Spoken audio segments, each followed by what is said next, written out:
রোজা রাখার মতো রাখতে হবে। এটা কেন বললাম, কেন বললেন ভাই? উত্তর দিচ্ছিস। উপোস থাকা, না খেয়ে থাকা আর সওম রাখা এক জিনিস নয়। পানি ছেড়ে দেওয়া, খাবার ছেড়ে দেওয়া আর ইসলামী সওম এক জিনিস নয়। অনেক ধর্মের মানুষ খাবার পানি ছেড়ে দিয়ে থাকে, উপাস থাকে, থাকে না?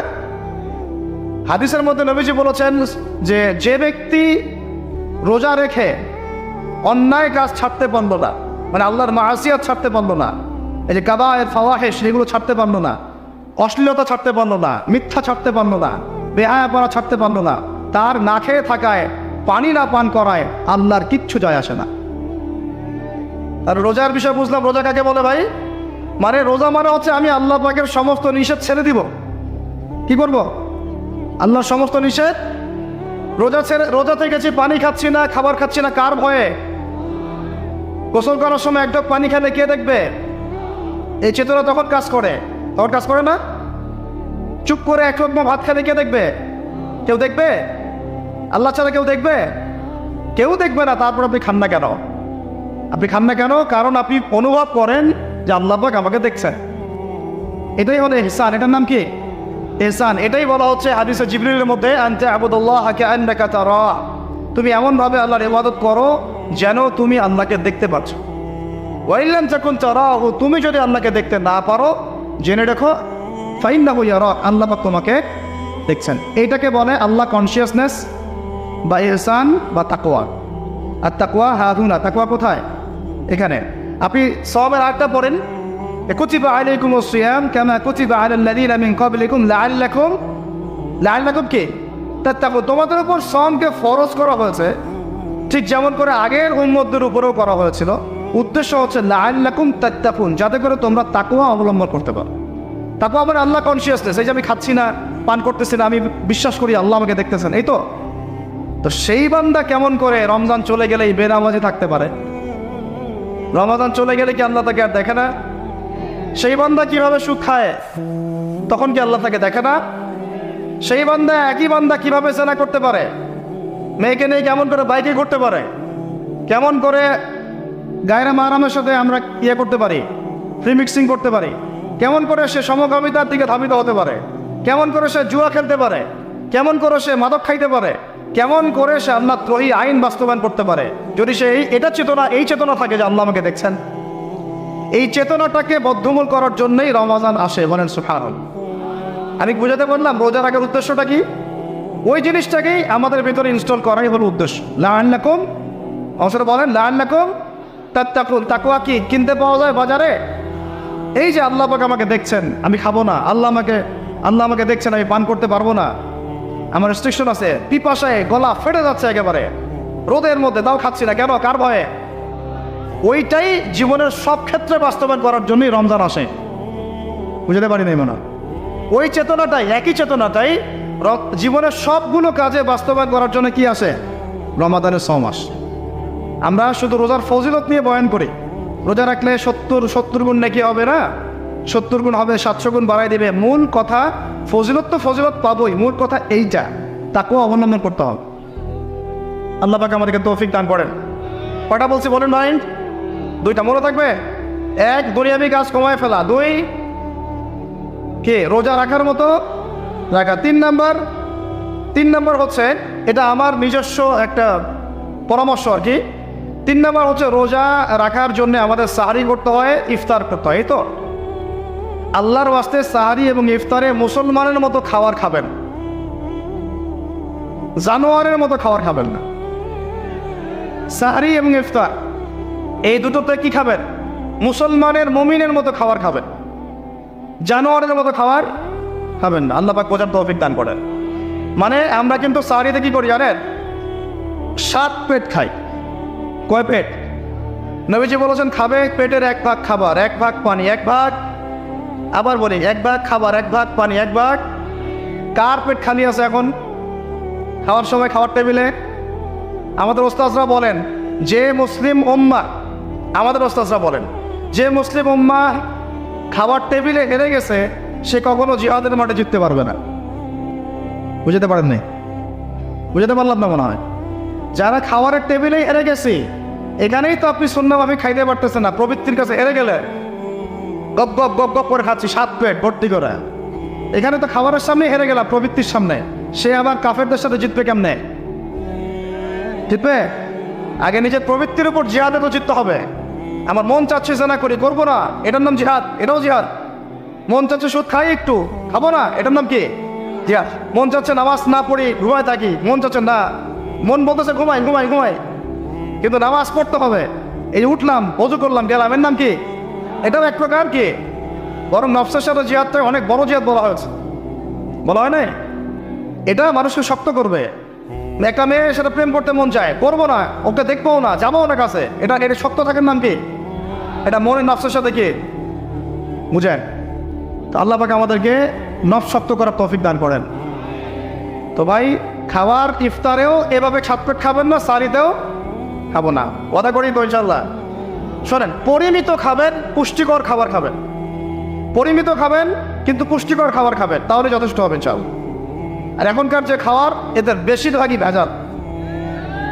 যত বেশি খাবো তত দ্রুত অসুস্থ হব। এই যে আমরা দিন দিন যে দুর্বল হয়ে যাচ্ছি, বুঝতে পারতেছেন না আপনারা? এটা দিন দিন যে আমরা আগের জেনারেশনের মতো শক্ত না।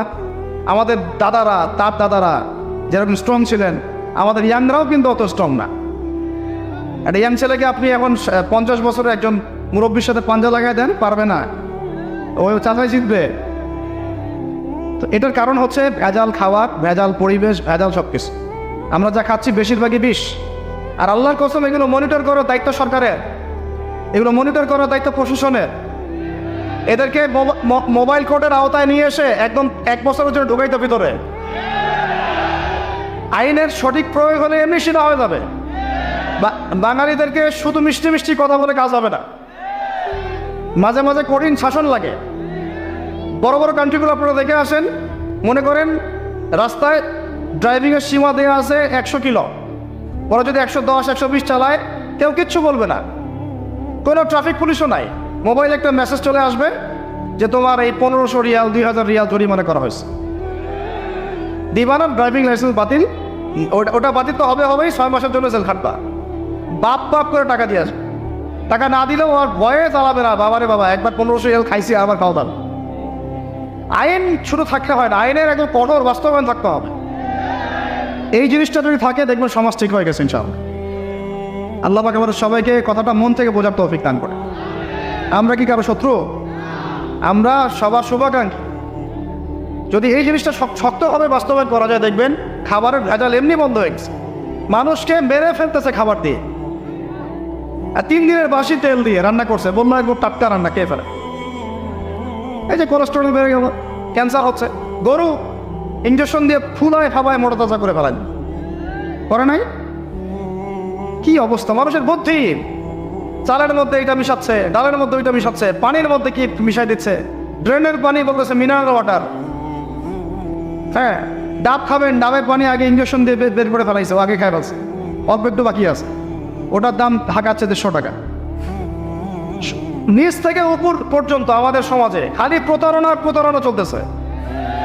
এই কারণে আমাদের উপর থেকে আল্লাহর রহমত দিন দিন উঠে যাচ্ছে। আমাদেরকে সতর্ক হওয়া উচিত, আমাদেরকে সৎ হওয়া উচিত।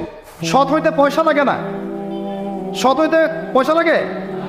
সবাই যার যার জায়গা থেকে ভালো হয়ে যায়, কিচ্ছু করা লাগবে না ইনশাআল্লাহ। আপনি মাদক খায়েন না, কেউ জোর করে মাদক খাওয়াবে? আপনি নিজে সুদ খায়েন না, কেউ জোর করে সুদ খাওয়াবে? এখানে কেউ মাদকের দোকান দিল, আমরা খাই না, ও দোকান নিয়ে চলতে পারবে না, টামটপলা বাঁধে চলে যাবে, কি করবে? চাইতে বাধ্য সে। আমরা খাইলে সে ব্যবসা করবে। আল্লাহর ওয়াস্তে আমরা কোনো রকম প্রতারণার কাছেও যাব না, হারামের কাছেও যাব না, এবং অন্যকে আমরা প্রতারিত করবো না ইনশাআল্লাহ। বাজার মার্কেটে এটা অনেক জটিল বিষয়। রমজান মাস আসলেই দেখবেন দাম বাড়া শুরু হয়েছে। এখনই অসাধু ব্যবসায়ী যারা, ওরা রিস্টোর করে ফেলাইছে, ওরা আবার সিন্ডিকেট করে ফেলবে যে এই দামের বাইরে যাবে না। তখন আবার দেখবেন যে সরকার বিপাকে পড়ে গেছে, দাম আর কন্ট্রোল করতে পারতেছে না, তখন ভর্তুকি দেওয়া লাগতেছে, আবার ওদেরকে আইনে আনা লাগতেছে। মানে আমরা নিজেরাই ঠিক নাই। কারা ঠিক নাই? আমরা নিজেরাই ঠিক নাই। এই কারণেই তো আমরা, মানে আমাদের সমাজের উপর থেকে আল্লাহ পাকের রহমত, বরকতটা উঠে যাচ্ছে দিন দিন। আপনি দেখে নিন, যে পণ্যের দাম এখন 200 টাকা, রমজান মাস আসলে দেখবেন 250 টাকা, 300 টাকা বাড়াই দিচ্ছে। এটা ব্যবসায়ীরা করবে, অনেকেই, অনেক অসাধু ব্যবসায়ী করবে, এটা অনেকেই করবে, এখনো চলতেছে।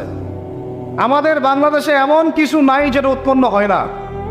আমরা যদি আমাদের এখানে সঠিক জাকাত ভিত্তিক অর্থনীতি থাকতো এবং সততা থাকতো, ইনসাফ থাকতো, আমানত থাকতো, আমাদের জিনিস আমরা খেয়ে শেষ করতে পারতাম না, এরপর বাকিটা রপ্তানি করতে পারতাম। অনেক কথা ভাই, এগুলো অর্থনীতির বিষয়ে আরেকদিন কথা হবে। চল, রমজানে আসছি যেহেতু এতটুকু নসিহত করি। 3 নম্বর, যে ভাই আমরা এমনভাবে খাবো না যে খাওয়ার মনে হয় জানোয়ারের খাওয়ার। ঠিক আছে ভাই, পুষ্টিকর খাবার খাবো, কিন্তু পরিমাণে কম। কম বলতে কি একবারে কম না, আপনার প্রয়োজন অনুযায়ী 3 ভাগ করে, 1 ভাগ খাওয়ার, 1 ভাগ পানি, 1 ভাগ ফাঁকা, সুন্নাহ অনুযায়ী। আল্লাহ পাক তৌফিক দান করেন, আমিন। 4 নম্বর হচ্ছে রমাদান মাস মানেই কোরআন। রমাদান মাস মানে কি? এই রমজানে আমরা সবাই বেশি থেকে বেশি কোরআন তেলাওয়াত করবো সব। কারা কারা পারি হাত তুলি। আলহামদুলিল্লাহ, হাত নামা। সবাই পারেন কোরআন তেলাওয়াত? মাশাআল্লাহ, মাশাআল্লাহ। এইটাই তো চাই, বাংলাদেশের ঘরে ঘরে প্রত্যেক ব্যক্তি যেন কোরআন তেলাওয়াত করা জানে, এটাই তো আমরা চাই। এমন যদি হয় যে 100% মানুষ কোরআন তেলাওয়াত করতে পারে, 16 কোটি মুসলিম, দিন কায়েম হয়ে যাবে ইনশাআল্লাহ। ইনশাআল্লাহ, ইনশাআল্লাহ। ভিতরে কাজগুলো করেন, আল্লাহ পাক তৌফিক দান করেন। তো ভাই, কোরআন আমরা রমজানে বেশি থেকে বেশি পড়বো ইনশাআল্লাহ ভাই, ঠিক আছে? যারা পারি না, একটা লিমিট ফিক্স করি, কমপক্ষে দিনে 1 পারা, দিনে কমপক্ষে 1 পারা, তাহলে 30 দিনে 1 খতম হবে। ওকে, আরও বেশি পারি 2 পারা, তাহলে 2 খতম হবে। আরও বেশি পারি 3 পারা। এমন আমাদের ইমামদের যুগে, আমাদের 4 ইমামদের যুগে, সলফে সালেহিনদের যুগে প্রতিদিনই 1টা করে খতম দিতেন তারা। সুবহানাল্লাহ, তাদের সময় আল্লাহ বরকত দিয়েছিলেন। সুবহানাল্লাহ, সারা রাত জেগে তেলাওয়াত করতেছেন, নামাজ পড়তেছেন, দিনের বেলা তেলাওয়াত করতেছেন। রমজান মাস হচ্ছে কোরআন নাজিলের মাস। এই মাসে যে হতভাগা কোরআন পড়তে পারলো না, তার জন্য আফসোস করা ছাড়া কিছু করার নাই। রমজান মাসে কোরআন আগে পড়বো, কোরআন শিখবো। না পারলে কি করবো? না পারলে 1 মাসে শিখবো, অন্যকে শেখাবো, কোরআনের দার্স দিব, কোরআনের মাহফিল হবে, কোরআনের তাবলীগ হবে, কোরআন নিয়ে আলোচনা হবে ইনশাআল্লাহ। আমরা জানবো কোরআনের মধ্যে কি আছে। এটা জানার সবচেয়ে উত্তম মাস হচ্ছে কি? রমাদান। আল্লাহ পাক তৌফিক দান করেন, আমিন। যারা আমরা আরবি জানি টুকটাক ভাঙাচোরা, তারা আমরা এটার অর্থ পড়বো ইনশাআল্লাহ। যারা আমরা আলেম ওলামা আছে অনেকেই, যারা ইফতার দিয়েছি, দাওরা দিয়েছি, বা আমরা তালেব ইলম ওলামা ইকরাম যারা আছে, আমরা এই কোরআনের তাফসীরগুলো পড়বো ইনশাআল্লাহ। মানে কোরআনময় রমাদান, কোরআনময় কি? এবং চেষ্টা করবেন, আমার খুব ইচ্ছা হয় যদি আল্লাহ পাক আমাকে ক্ষমতা দিতেন, তৌফিক দিতেন, আমার ইচ্ছা হয় যে রমজান মাসে বাংলাদেশের যত মসজিদ আছে সমস্ত মসজিদে কোরআন শিক্ষা ফ্রি হয়ে যাবে। চাল ভালো উদ্যোগ না? বাংলাদেশে কত মসজিদ আছে? হাজার না লাখ? লাখ না কোটি? হয়তো কোটি কোটি মসজিদ থাকতে পারে। প্রত্যেকটা মসজিদে যদি বিনামূল্যে কোরআন শিক্ষা কার্যক্রম করা যেত রমজান মাসে, 1 মাসে আপনি দেখতেন প্রায় মিনিমাম 5 কোটি মানুষকে কোরআন শেখানো যেত। তাও হাতে কলমে। তাও কি হাতে কলমে? বই দেওয়া হতো ফ্রি, আর ওই যারা টিচার ক্লাস নেবে ওদেরকে বেতন দিব, ভাতা দিব সরকার থেকে। দেওয়া যায় না? দেওয়া যায় না? আচ্ছা, যদি গভর্নমেন্ট নাও দেয়, আপনারা জাকাত থেকে দিতে পারেন, সদকা থেকে দিতে পারেন, পারেন না? নিজেদের পকেট থেকে দিতে পারেন, নিজের ব্যবসা থেকে দিতে পারেন, এলাকা ভিত্তিক দিতে পারেন। কত উৎস আছে, আসলে?